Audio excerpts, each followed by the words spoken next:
This summer, say I do I am marrying a stranger. like never before.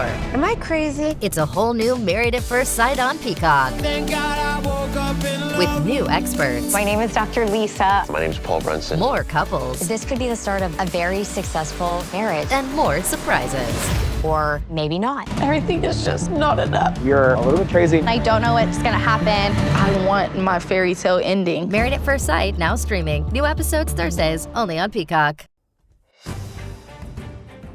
Welcome to the Final Fantasy Lorecast, where we take a deep dive into the lore of the Final Fantasy universe, such as the characters, stories, and so much more.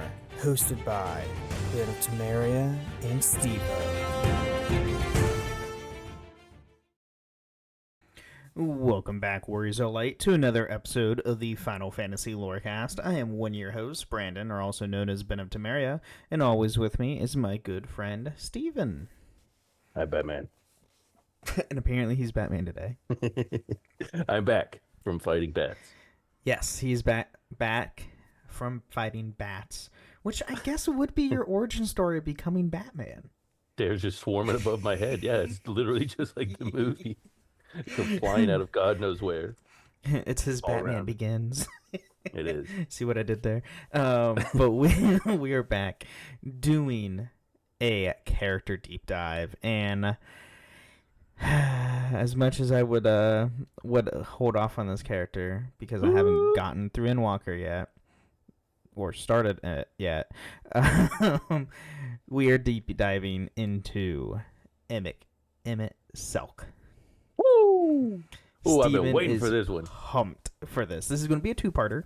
So, Maybe first 3 part. parts. Nah, it's only. I only have show notes for 2. Well, maybe I make it stretch. Could be 4 parts. Oh God, just don't. I have a lot to say. Oh God. Oh, well, that's good context. Yeah. But yeah, we're finally diving into this legendary character from Final Fantasy XIV, which, Yes. funny enough, is our first 14 character deep dive. It makes sense. I mean, you got to do the best. If you're going to do one, do the That's best fair. one. That's fair. And honestly, when I was making these show notes, I didn't know he had a lot of stuff in 1.0, and which we'll go into that in the second half of the show. I wasn't expecting that. Like, I didn't know he had info from before the game restarted. Oh, Ben, we better spoil the hell out of this for you. So, spoiler alerts for 14. Yeah, for all the anybody. way Yeah, up to this. Endwalker. Yeah, I know that would be me. Hey, I got through Shadowbringers, so it's only one expansion that I'm There's behind. like one big on. twist that you're going to miss out on by knowing it. Oh, okay. Well, it's whatever. Maybe I won't. By the time I get to it, I'll forget. I can That's what say I'm there's hoping. one name that I am so excited to hear you say, and Oh, it's in dear here a God. lot. I can see Is it it in right the now. is it in like the second paragraph, second bullet point? Yeah, I it have? sure is. I know it thought it so. I don't know how to say it, so best of luck. Oh wait, he's in that's in Shadowbringers if I recall. He's in a few, yeah. Okay. Well, Yeah, he's the one that sounds like a Peanuts parent character. Peanuts character. Wah, wah, wah, wah, wah, wah. Okay. Well, anyway, let's start into Emmett's early life, which, yes, he had an early life. He And did. again, for everybody who has not played 14 or wants to play 14 and don't want to get completely spoiled like myself, skip this episode. We put it off long enough, Ben. I know we did. But anyway, so born as one of the few ancients with the gift of soul sight, the man named Hades was chosen to fill the seat of Emet-Selch for the Constellation of 14, a group that served as guardians of the city of Amarot and the world of, oh dear God, Atheres? Theory. Atheres. I think. Atheres. I think that's how you say Yeah. it. That sounds right. And yes, they actually speak some of these things, so I know how to say some of them. Some of them. But it's still the Final Fantasy Lorecast, so there's going to be mispronunciations. Yeah, and I apologize in advance, but if you don't It'll be all expect it now, He what must is have the just started show? listening. So Hades was a good friend with 2 other ancients, Yeah. Hythodius. I'm pretty sure that's how you say it. I'm pretty sure it's called. I think I want to say is what they were trying to be similar to, Hippocrates in like ancient Greek, but it's Hythodius. It's something a similar like type of naming. I don't know. There's also another like ancient Greek. There's a lot of that in the ancients. Yeah. So there's another a whole ancient rave about it. Yeah. Spoilers. Endwalker?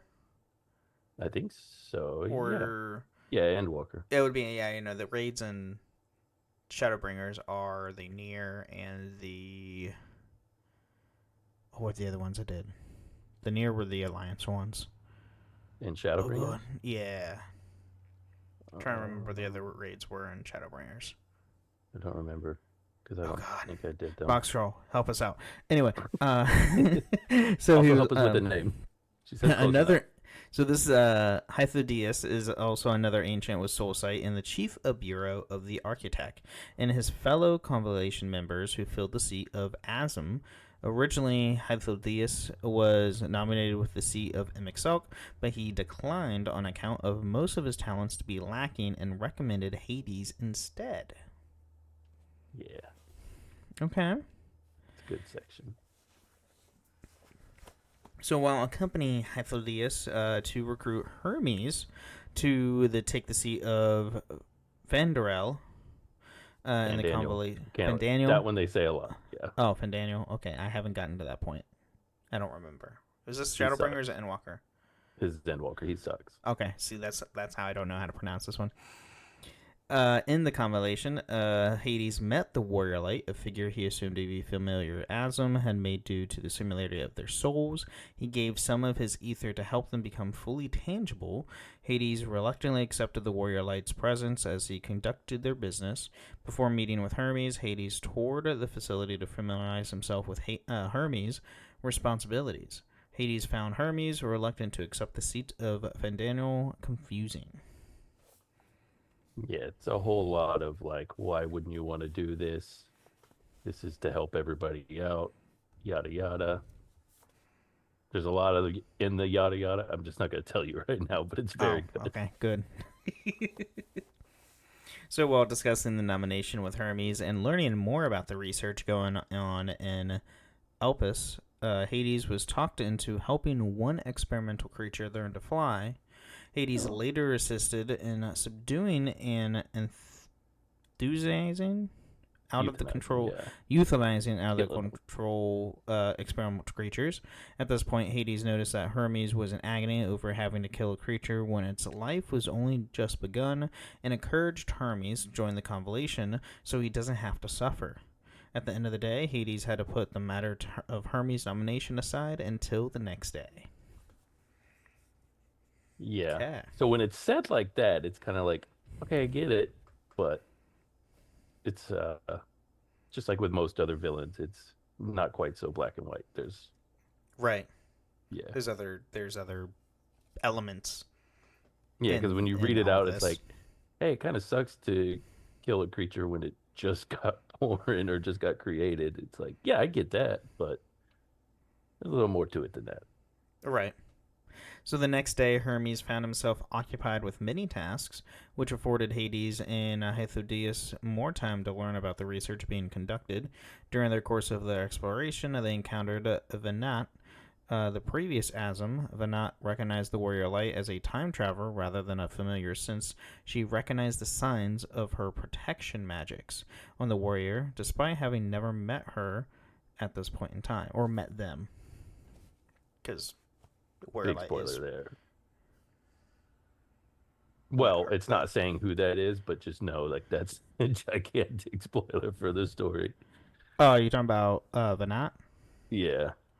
Oh. Okay. No, I it's their name starts with an H, I'm assuming. Eventually. I have a feeling who that is. Damn it. Ben, you should have been playing. I know. There's just too much going on in life. Oh God. So now, okay, your character's time traveling. What the hell? Oh yeah, I didn't. yeah, you are. I skimmed And this it's stuff awesome. when I was like making these show notes.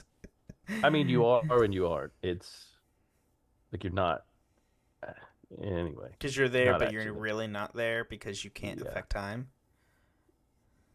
yeah, sort of. Yeah, Okay. I mean, I you're guess I'll. there. Okay, I guess I'll. God, I have a level 80 character. I think I have multiple level 80 characters I could just start Just playing do in it then. Walker. You're I already just, there. I know. I just want my like paladin to be there because I want to run it as a paladin. Oh, But that sounds terrible. really. I mean, yeah, Guess Paladin I think sucks. Yeah, but I have my personal Reaper. I guess I could use my Reaper. would make sense in Endwalker. It would. Well, everybody's Mm. saying paladin's better. Like it makes more sense for the focal point of your character. I mean, Reaper is for Endwalker. Yeah, no. I mean, you'll see. I don't. I don't want to tell you why, but it makes thematically it fits. Fine.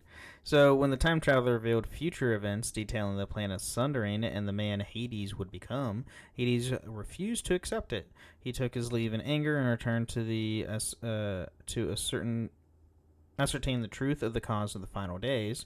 When the group learned it was Metron's doing, Hermes covered her escape while inflicting himself, Hades, and oh gosh, Hyodiath, God,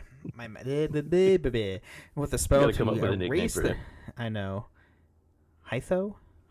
Yeah, go with Hythlo. With a spell to erase their memories of the event, Hades assisted Vanette and the Warrior Light in escaping the memory alteration process.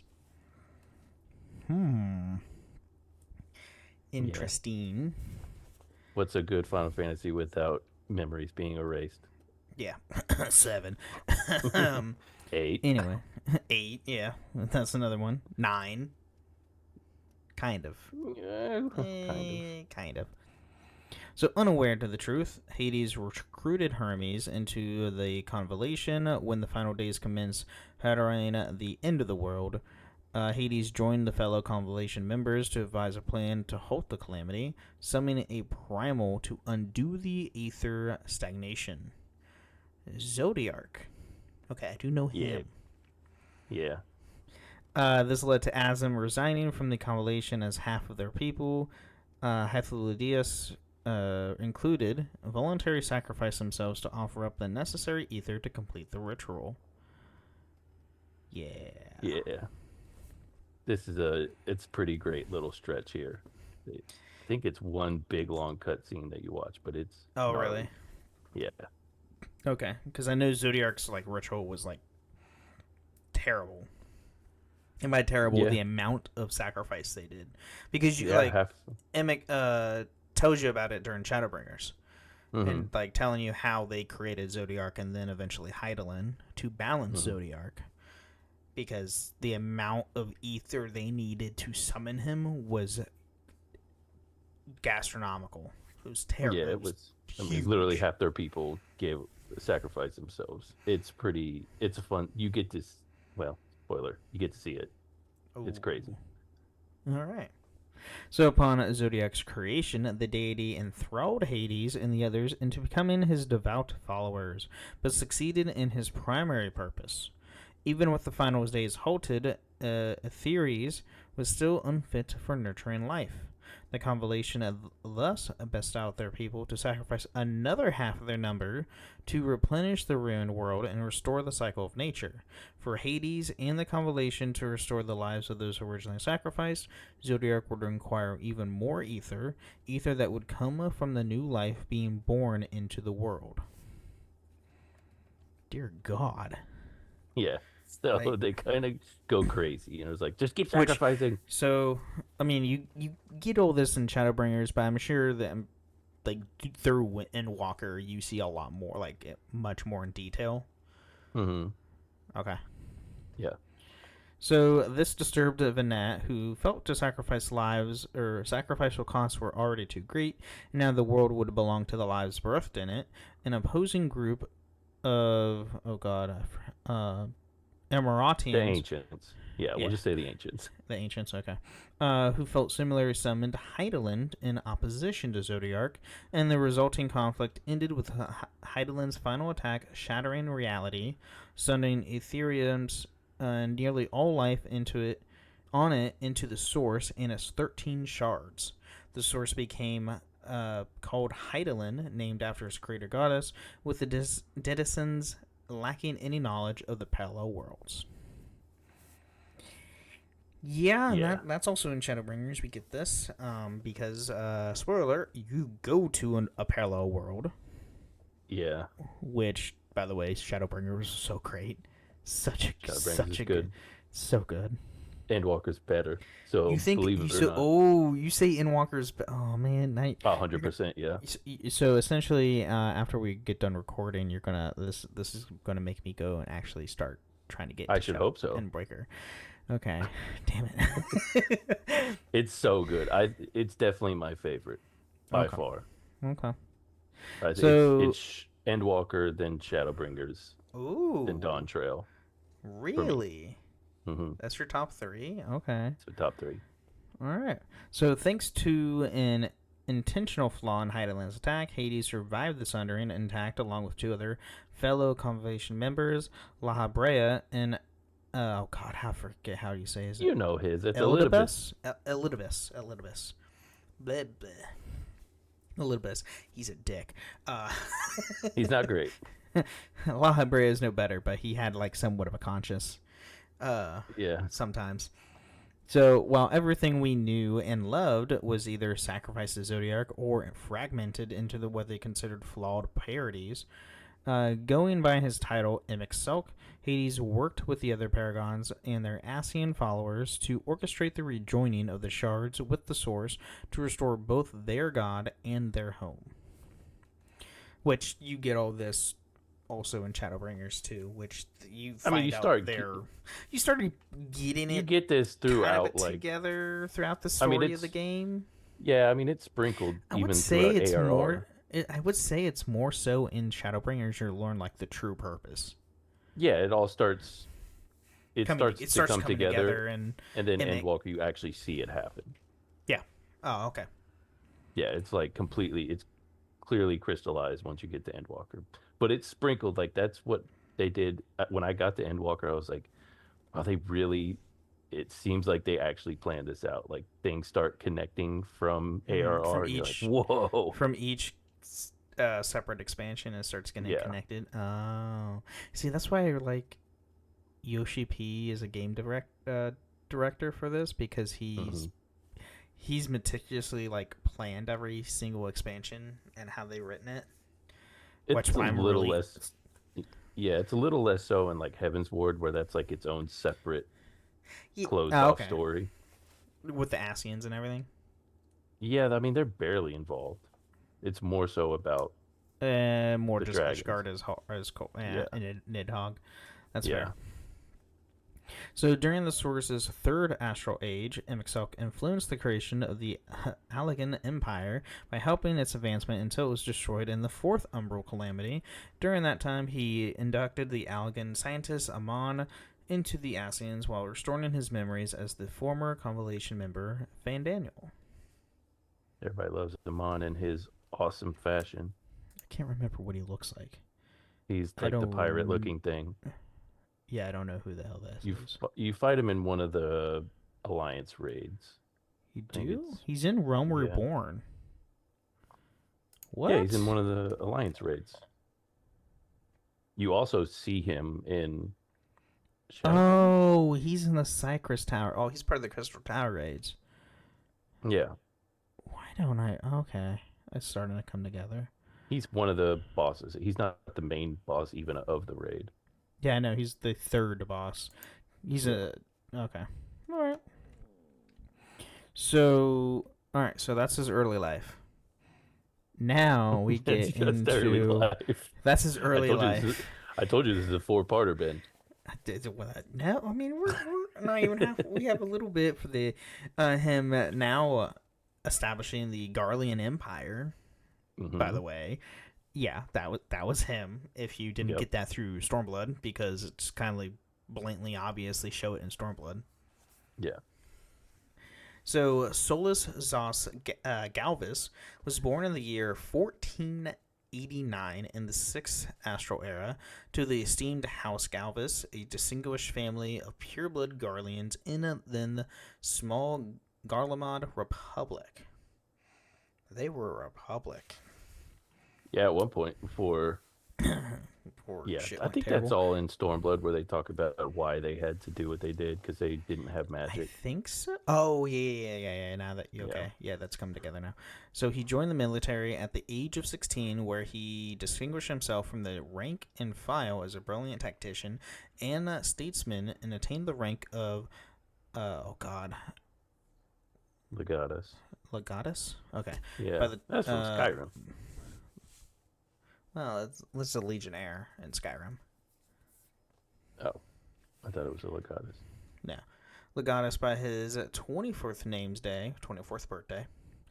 In 1513, at some point before the founding of the Garlean Empire, Emet-Selch took over Solus's body and would control it for the rest of his life, but the exact time frame of the possession is unknown.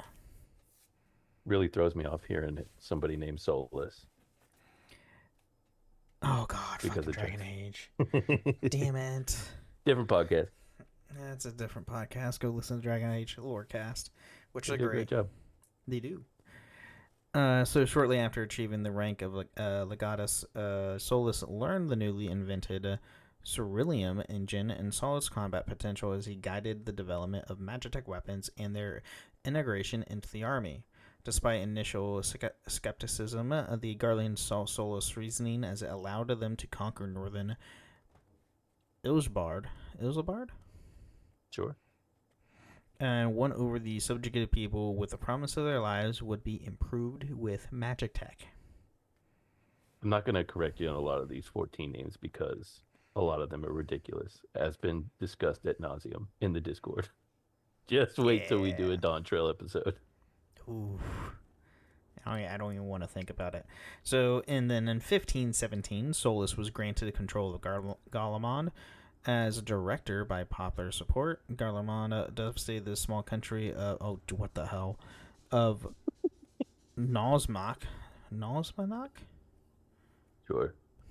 Before conquering the South Ilsabard in 1522, Solus proclaimed himself emperor and created the Garlean Empire. In spite of Solus's many successes, it was difficult to characterize his life as happy. He was betrayed by those who he believed were his closest friends and lost his firstborn son Lucius to illness, and when the man was still young, he would also have a second son named Titus. Yeah. Yeah. So that's fun. He's a busy man. Say what? He's a busy man. Yeah. My favorite Waka Pikachu. Oh dear God. All right. Well, with that said, let's take a quick mid break. Thank our patrons, and we'll be right back. This episode is brought to you by State Farm. Listening to this podcast instead of doom scrolling? Smart move. Another smart move? Getting help from one of State Farm's 19,000 local agents when you choose to bundle home and auto. Bundling, just another way to save with the Personal Price Plan. Prices are based on rating plans that vary by state. Coverage options are selected by the customer. Availability, amount of discounts and savings, and eligibility vary by state.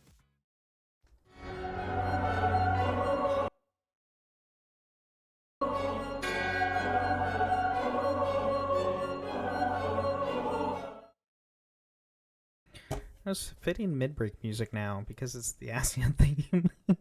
Oh, good. I can't hear it, but I'll take your word for it. That's fair. So thank you everybody for joining us in the mid-break. We want to thank all of our amazing patrons. Thank you guys so much for supporting the show. And a huge thank you to True Speak. Thank you so much for supporting the show, as he is our ultimate tier patron. So who gets a shout out every single week. And if you want to support the show, you can go to patreon.com/Final Fantasy Lorecast, where you can get ad-free episodes or even join us once a month on the show. Just, like last week, which was our patron chat. So Stay tuned, patrons, for this month because the last week is Black Friday I week. will not be here. And wait, okay. it's November. No. Yeah. Yeah, we're good. We're good. Well, I will not be able to record that week because I will be busy in retail with Black Friday. Oh, so we'll figure it out. We'll figure it out either the week prior or the week after. Probably will be one of the two. We'll see. We'll get there. If it's the week prior, just next week. Oh well. If we got to do it, we'll figure it out. Yeah. We'll figure it out. But anyway, yeah. So, and then you can also support us on Apple and Spotify. Leave a 5-star review on Apple with some words or a nice Spotify comment. We'll read it out loud next time on the show, which we do have one this week, which I know Steven wasn't Slightly here edited. last week. And yeah, I can't say the last part of it because there's the F word and other stuff. Family friendly. We try to be. But from Supreme Instinct, bro, that would be mind-blowing if you pull off a Dragon Ball lore cast. Effing legendary status type shit. Yes. I'm so upset that you did it without me, but I know, I'm sorry, but... taking over the next patron chat. Okay, there you go. But... You know, it's up in the air. I would need a co-host for the Dragon Ball Lorecast if I do a Dragon Ball Lorecast. Stephen, Maybe. I know you want to. Tentatively. I'm still waiting to get invited to the Witcher cast, but it's fine. But hey, if we start a Dragon Ball one, then we can invite like Dragon Ball people, like Chris Sabat. Or, cool. Sean Schimmel. That's cool. Let's get some guests on this one first. I know, I'm trying, man. They're so hard to get with. But anyway, stay tuned, we potentially have one. Ooh. All right. I'll talk to you after. Okay. Anyway, but other than that, you can find us on a few different Discord servers, the Robots Radio Discord at robotsradio.net, as well as my Discord server, the Ben and Friends Podcasting Discord, where you can find this show and all the other shows that I host, which are Holocron History, Star Wars Canon vs. Legends, the Gundam Lorecast, the Wizarding World Lorecast, and the Witcher Lorecast. So go check all that out. It's all great stuff, all great fun. And, yeah, there's not really anything newsworthy right now. Day to play in Japan tomorrow. Ooh, do we have a state of play tomorrow? We do, and there is a voice actor for a Final Fantasy game hosting it. It's somebody named Hope from 13, their voice actor. Oh, really? Yes, indeed. Is it only in Japan? They're not Yes. doing like a... Oh. Well, they already did state of play here. They're doing, specifically just Japan. Okay. yeah, state of play. So we'll see. Could be exciting news. Well, I know 7.4 will be coming out here soon Yippee. for 14, which, hey, if anybody wants to, like, glamour anything you want now, you can in 7.4. That'll be nice. I can clear out some of my inventory. Well, like, so 7.4 will allow any job to use any glamour, regardless of job. So you can insane. glamour your Dark Knight with White Mage armor if you want to. It's going to be crazy. It's going to be stupid crazy. I'm excited because just the amount of randomness is going to be running around now. It's going to be crazy. I just think about trying to run a dungeon, and I'm like, okay, stay away from the White Mage, and I go like try and run away from him so I don't get them killed. But I'm actually standing next to somebody, like another DPS, like, no. Oh, sorry. I didn't think about that. Shit. Yeah. Make yourself known, White Mages or yeah, healers. Please. But all right, well, I have anything else for the mid break. Do you have anything? I don't, not yet. Maintenance on 14. Oh, son of a... I can't play after the show. Maintenance is tonight. I still need to finish Dawn Trail. Son of a... I thought that was... Oh, no, I did see the message yesterday when I was playing the 10th. Today's the 10th. So 7.4 is going tonight? It's 7.38. It's just bug fixes and stuff. Oh, I don't think it's... It's 7.38. It's not. I don't think it's 7.4. Man, Box Girl, why'd you have to ruin my night? I'm kidding. Well. Anyway, let's get back into more Emet-Selch. Oh wait, have you heard of this? I keep forgetting that I have these on my. We're doing a whole on episode about it. 14. I can't know. make it. Have you heard of our FC, by the way? Have you heard of the critically acclaimed MMORPG Final Fantasy XIV, now with an expanded free trial? You can play through the entirety of A Realm Reborn, Heavensward, and the award-winning Stormlord expansion up to level 70. For free. With no restrictions on playtime. Because I have. I've heard it a lot. Yeah, that was the wrong one. But hey, it's FF14 related. And have you? This is the FC one though. I do know this. Hi, I'm Ben Starr, and I adore the Crystal Lawmasters. Ben Starr, I'm the official spokesperson of the free company of the Crystal Lawmasters. Come and join them. You feeling good? You'll have me. Here's some emotes that you can use. Ooh, being a Crystal Lawmaster is fun. I love that so much. Never get tired of it. I will always giggle every single time when I play that. But anyway, let's get back into more Emet-Selch.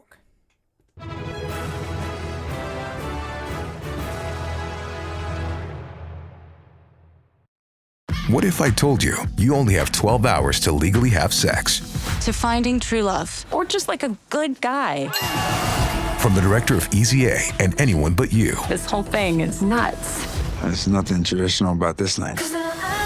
On August 7th, the clock starts on the summer's biggest rom-com. I'm Owen.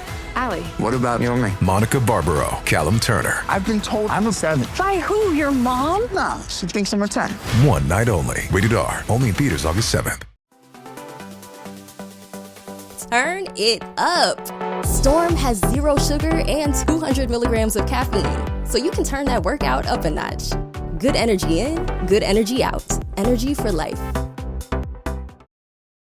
And we just leveled up from 14's level up system. So, hey, it's all 14 related today. Isn't it great?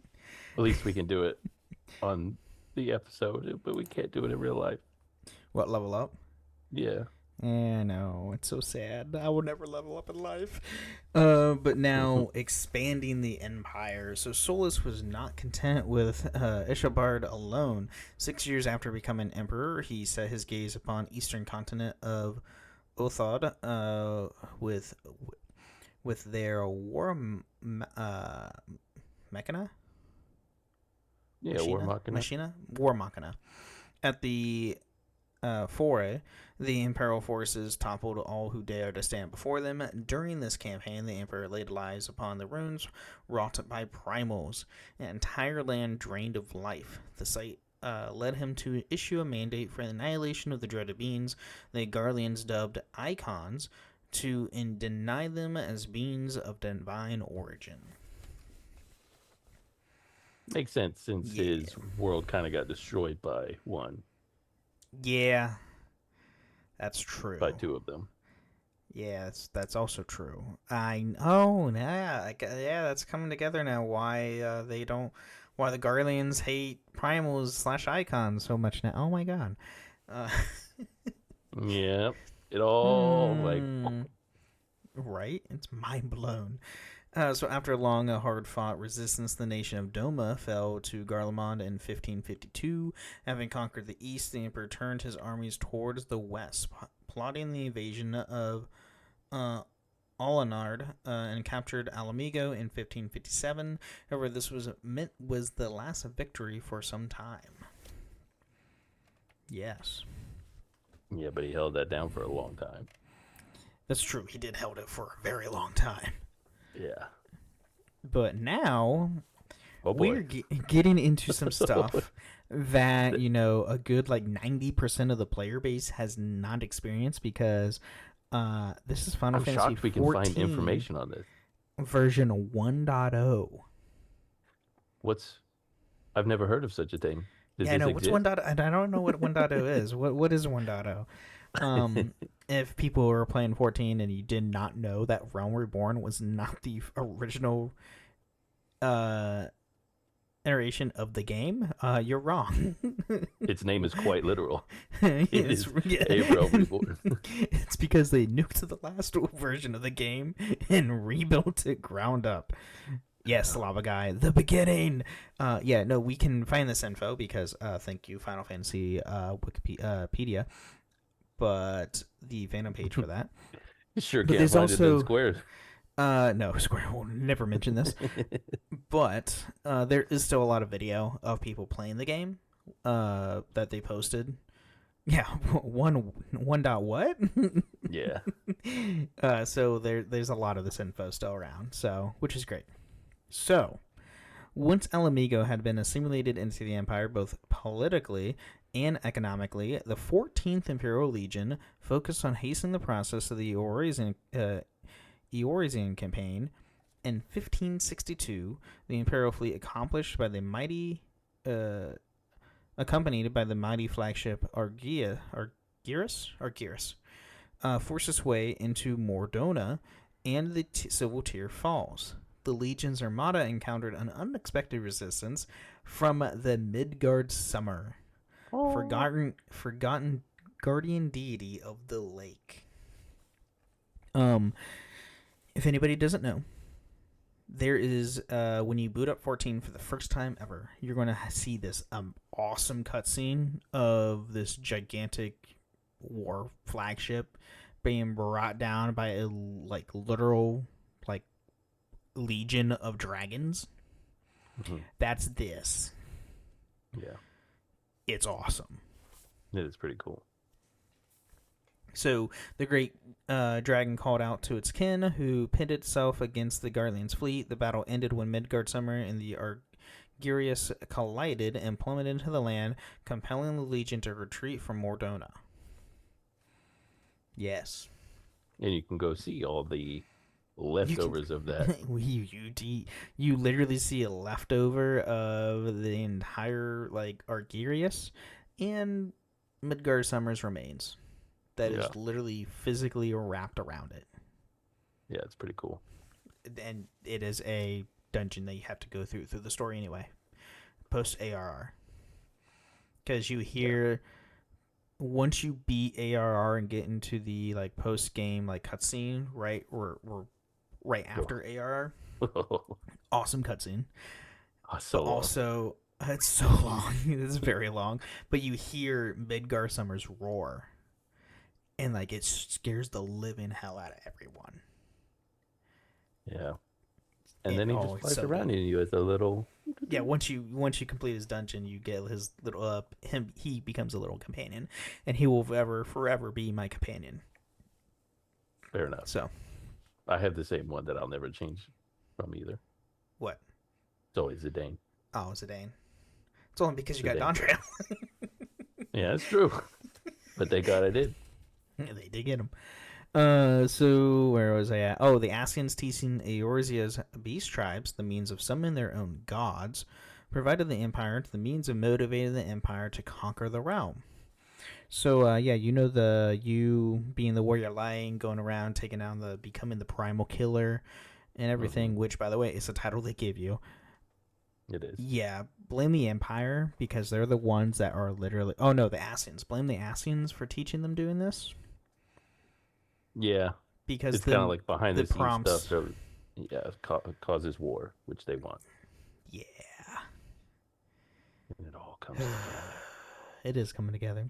So the Garleans attempted communication with the Lesser Moon and Dalamod under the guidance of the Empire's political or principal engineer and Grand Minister of Industry, Midas non Garland, dubbed Project Meteor. The operation was tested in the Imperial stronghold of Bozja Citadel using Allegan artifacts donated by House Darnus. Midas non Garland had proposed the project after the Empire and had tasked the engineer with finding a solution to the Icon threat. Couple fun things there. Number one, Project Meteor. Shout out to our 7 fans. Yeah, right. Yeah. And then Midas non-Garland, you know who that is? It's Sid's father. Papa. Yeah, Sid's father. Yeah. So a few things there. And also, which I think it's at the end of this, maybe. We'll get to it. But so Midas non-Garland uncovered the Allagan's method of overcoming primals that Dalamud was an ancient satellite that Allagans had created. He surmised that within the moon's metallic Narcel slumbered a great source of untapped energy, forgotten the power that can transform the moon into a weapon of mass destruction and pulled down from the skies to unleash upon Eorzea. The moon was to serve the Empire's own meteor. Only if they knew. Oh. Only if they knew what was actually in it. Yeah. Oh, anyway, days after receiving the Emperor's blessing, Midas non-Garland traveled to the Garlean city of Boja to communicate with Dalamud. The immensity of the satellite's power was confirmed, but nearly 5 millennia worth of amassed energy was directed to the Citadel's makeshift transmission tower, evaporating the tower as well as the city. The Imperial censors tried to hide the event, but the vanishing of a major commercial center was too big of a secret to suppress. News of the catastrophe spread across Hydaelyn and became known as the Boja incident. Yeah. Not a great plan. No. Oh, let me see how much. Oh, shit. Yo, whoopsie there. Yeah. So the loss of Midas non-Garland, the lunar transmitter, and the Allagan record stored in the Boja Citadel seamlessly ended Project Meteor. The Emperor had no interest in powers such an unpredictable nature and ordered the project to be dismantled. Probably a good idea. Probably a good idea. Oh, yeah, I guess, but you soon to find out. Doesn't matter. No, it doesn't.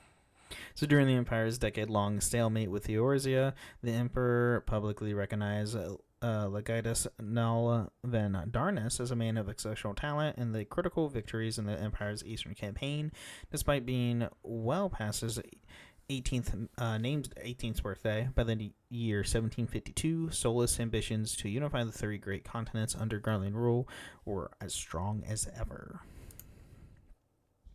Yeah, it's almost as if guy. something was keeping him alive for way longer than it should have. Yeah, right.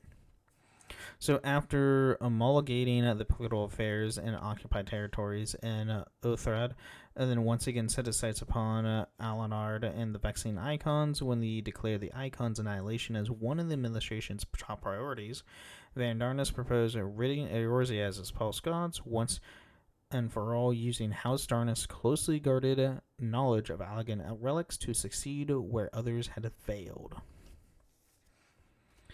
Or will they? Oh boy. And if you can't tell, this is where shit goes bad. Again. Yeah, but like way worse.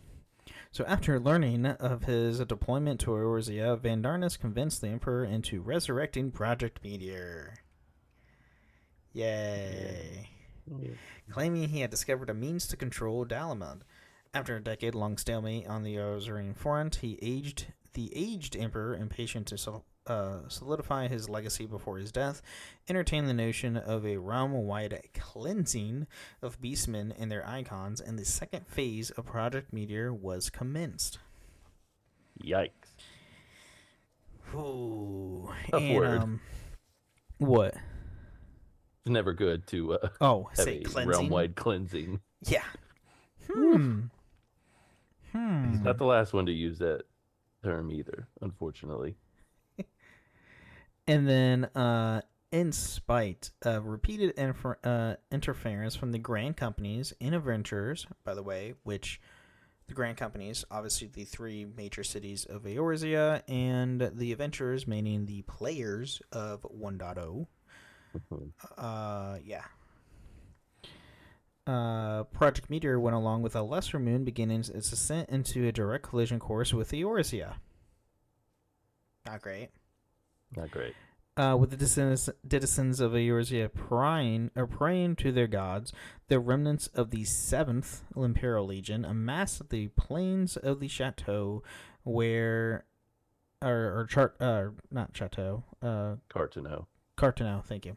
Where Dalamud was expected to make landfall, the Eorzean Lions learned of his thanks to Gaius Van Belsar, Legatus of the 14th Imperial Legion who disagreed with Project Meteor. Well, at least he did something right. Gaius was like helped for once before ARR? What? Oh, how far? Are 'Cause you Gaius post is the Shadowbringers? Huh? Are you Well, gonna post he gets Shadowbringers? better. I mean, he gets better after ARR. But like during he's the main antagonist during Realm Reborn. He is. Oh, I was so excited the first time they showed up in like the full, like all the Garlean armor and everything. I was like, these guys look awesome. It reminded me a lot of 12. They all look just like the judges, but kind of like futuristic almost. It's pretty cool. Yeah. And then Eorzea was devastated as Dalamud shattered above the land to reveal the Elder Primal Bahamut. Oh no! who the Archon Louiswa Levier subjugated in the 7th Umbral era was subverted. Gaius and his 14th Legion used Eorzea's state of dismay to set up several outposts across the land in preparation for the future conquest of the severely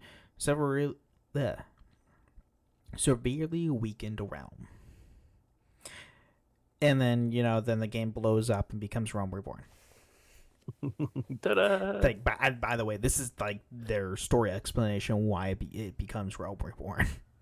When you boot up 14, like this is also the cutscene where you see 3 grand companies and a bunch of adventurers and everything trying to fight off the Garlean Empire. Bahamut awakens and literally starts decimating everything. It doesn't. He doesn't give a damn. And then Louiswall comes out of nowhere and uses his magic to seal Bahamut and all that. And then just leaves us behind with his annoying kids. Grandkids, whatever they are. Grandkids, but yeah. Also his annoying kid. Yeah, listen, you got to get to Endwalker. Damn it. All right, I guess. Oh, just get there already. Oh, hey, Boss Girl says maintenance doesn't start till 1 Eastern or 2 Eastern. You got time. Hey, I got time. I can definitely play tonight. Heck yeah. But yeah, there we go. That's part 1 of Emet-Selch, which only the first half really had anything with Emmett in it, but the second half technically definitely had him in it, just not him. I mean, it's him. It's just like that's. If you didn't pick up on that, like he's an Ascian, so they just take over people's bodies. Like they're basically reborn in a new body. Mm-hmm. Or so when you get killed. Wait, well, I guess we'll talk about it in part 2 where he has a supply of them. I don't. Yeah, he does. Yeah. But yeah, that's all I have for part 1. That's all I got. Oh, so good. I cannot wait for you to get to that part in Endwalker. Like basically that first part that we went over is just Endwalker, like the last arc of it. It's so good. Oh, with like his early life, because that's where you find out about all that stuff. Okay, that's fair. I mean, you knew about it, but you just actually get to see what actually happened as opposed to what you're told happened. Oh, got it. Compared to where Emmett tells you the details and everything that happens in Shadowbringers, and this time around you actually physically watch it happen. Right, because as you remember, it said their memories got wiped. So there's only so much they actually remember what happened. Well, Emmett said Hades didn't have his memory wiped. He did. Oh, he did? Mm-hmm. The only one who didn't was your character and Venat? Venat, yeah, Venat. And I think that's it. Yeah. I don't know. Play through it and remind me whenever you get there. But there's most. I think most of them to do. I have so much homework to do. I now have to play more 14. I have to finish watching the last 5 episodes. I need to finish watching season 4 of The Witcher for my Witcher show. It's good because we're doing. I've only watched the first 3 episodes. I need to watch the rest of it before Wednesday. I will say the Leo Bonhart in this show, they made him fucking terrifying. Like he's Just terrifying. wait, Ben. Like I just got finished episode 3, so where they first introduced him, and just seeing him on screen was terrifying. I was like, oh, he's terrifying in the books. They made him way more terrifying in the show. I mean, you know what happens. Well, of course I know. Spoiler alert! You don't happen to see. Yeah, there's a very unfortunate fate. There's an unfortunate fate for the characters involved in there. No, it's fortunate. It's definitely fortunate. They deserve it. Yeah, they deserve to die. I don't know. It's rough. Yeah, I get your point, Box Girl. I do miss Cavill. I do miss Cavill, but I'm not gonna lie. Liam's growing on me. Like, they did his character really well for the season. And every action Liam's scene is doing awesome. It great. Well, you know why? The action scenes are great. Because they got the choreographer from the Acolyte. Oh, nice. And that's why it's so good, because the guy who did the choreography for that was freaking fantastic. There's some particularly really good action scenes that are like... I was about to say, Bucks Girl was like, no Amazing Karen of Leo. Casting, yes. Karen, no. No, not caring for Leo. No. But anyway, any final thoughts for part 1? No, I'm excited for the next 3 parts. You mean, like, next part? I meant what I said. Oh, dear God. I'm gonna make this next episode just stretch out. Oh, God. Anyway, everybody, thank you again for listening to the Final Fantasy Lorecast, and may the crystals guide you.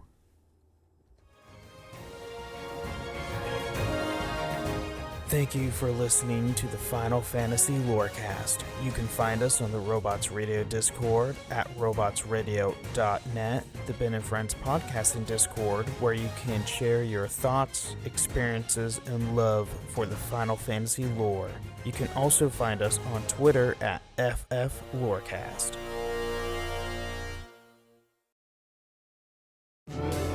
At ZocDoc, we know being a healthy adult is like living in a video game. Every day has side quests, taxes, laundry, birthdays, and just when you're leveling up, you have to book a doctor. The insurance portal crashes, they put you on hold, your doctor doesn't take your plan, game over. We see you, so we made booking a doctor easy. Download ZocDoc, search by specialty, insurance, and availability. Book instantly, no cheat codes required. Find a doctor you love with ZocDoc.